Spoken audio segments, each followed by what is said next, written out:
Now here's something where you will probably like it a whole lot. We can use approximations to help simplify the math. Now, when the equilibrium constant is very small, the position of the equilibrium is going to favor the reactants. And then, so that means for a relatively large initial concentration of reactants, the reactant concentration will not change very significantly when the reaction reaches equilibrium. So this happens when you have a very small equilibrium constant and a fairly large starting concentration.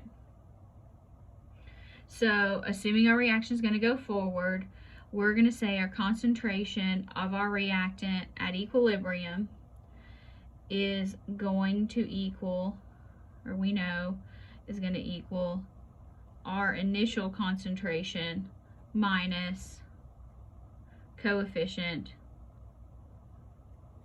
there. And so if this is going to be, we're just going to say it's not going to change much. So we're going to say x at equilibrium is about the same as what we start with. So here we are approximating the equilibrium concentration of the reactant to be the same as what we start with. So we're just going to say it's not going to matter. And so that means it has to follow the 5% rule. And the 5% rule says approximate x, when we calculate, the x that we calculate over our initial concentration times 100. If that is less than 5%, then it's okay to approximate.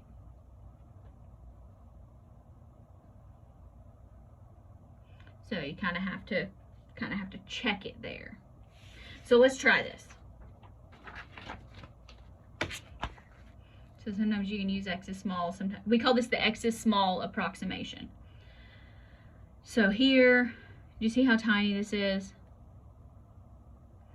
Okay, so here's our half-liter reaction contains this many moles. We want to find our equilibrium concentrations here. All right, do you see how this is tiny? -7, very small. Okay, so the first thing we need to do is let's write our equilibrium expression. Products over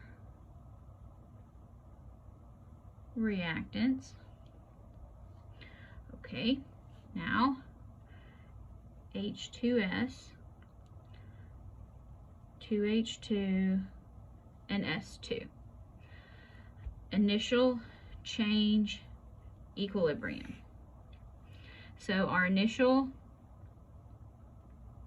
has H2S. Now look here, we got moles and we got liters. We got to actually calculate this. So that did not give us molarity. 0.0125 divided by 0.5. All right, so make sure you get that correct. So 0.025. And we have no products. So the only way it can go is this way. This is a fairly common scenario. Usually you'll start with one side and have to go to the other. Okay, so now we're going to lose reactants. Use your coefficients here. 2x. Gain products. There. So here we're going to say 0.025 minus 2x, 2x, and x. All right. So now, go ahead and plug this into your equilibrium expression. 1.67 times 10 to the negative 7 equals H2, so it's going to be 2x quantity squared times x divided by 0.025 minus 2x, that is also squared. Okay, so here when we're going to say, you know what, x is going to be really small, and it's not going to matter, because look, when we multiply this times 10 to the minus 7, this is going to be a really small answer, and compared to this, it's going to be pretty big.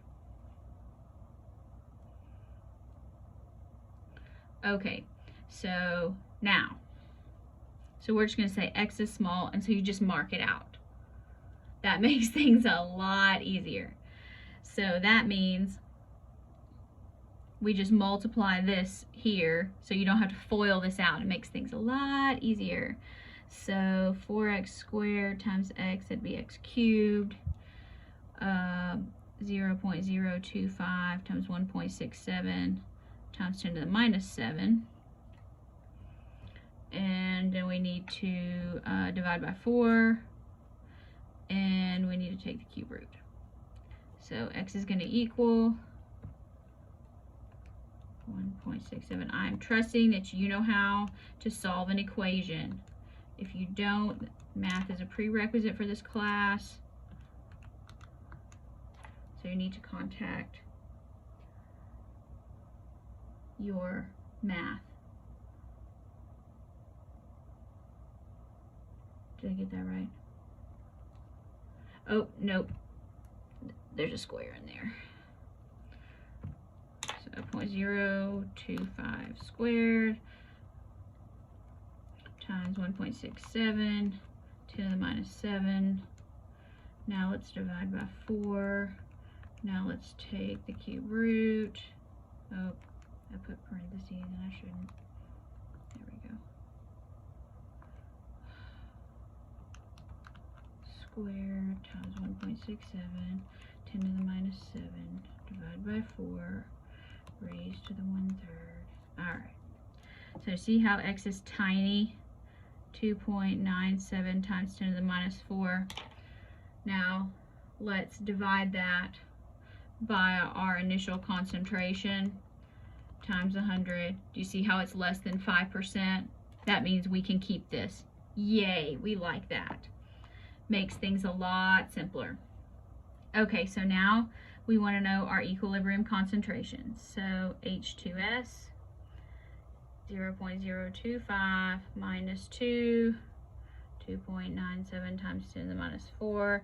It's going to be the same, or pretty close.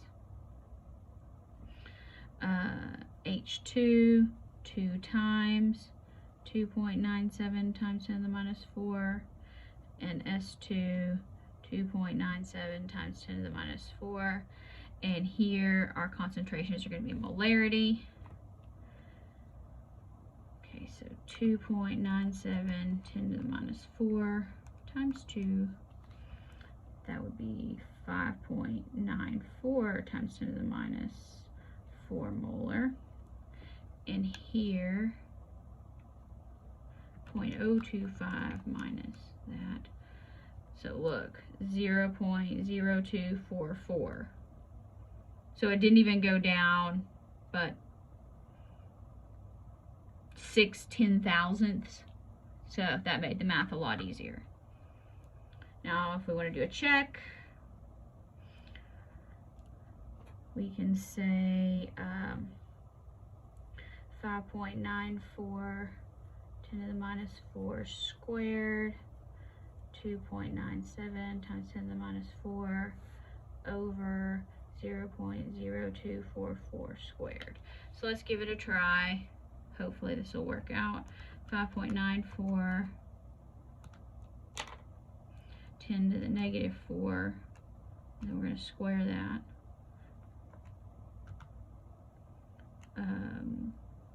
Times 2.97 10 to the minus 4.